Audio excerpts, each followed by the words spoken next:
What do positive people have in common? Lots of things. And in fact, if you look at the most successful people across every different discipline, you'll often find that they have more in common than they have differences. Top athletes have a lot more in common with top CEOs than you might expect. And the same can be said for artists too. And when we recognize these habits, we can often break them down and work backward to discover some of the most important traits and habits we need to adopt in order to join them. Here are some of those positive habits.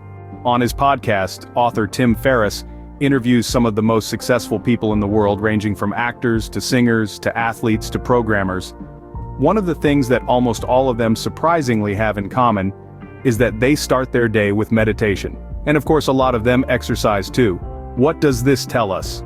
It tells us that the successful mindset involves being willing to work on yourself and get better. When you do that, you have no limitations, and you can keep on getting stronger and better.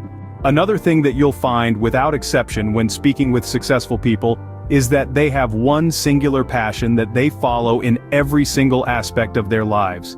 You'll be able to tell because they will start talking about it right away, and their eyes will light up. It makes sense too, because when we have a real passion, it gives us the drive, focus, and determination to work harder and smarter than everyone else.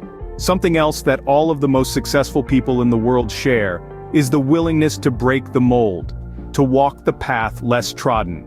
This is how they discover opportunities that others miss, but it's also fundamentally what made them able to question their life's path in the first place. Arnold Schwarzenegger was certainly unique for deciding he wanted to become a bodybuilder. He came from a small village in Austria. He certainly raised eyebrows when he moved to America, but he had the courage to know what he wanted and to go after it, even if it was a bit unusual. Don't be afraid to be you and to go the way you want to go.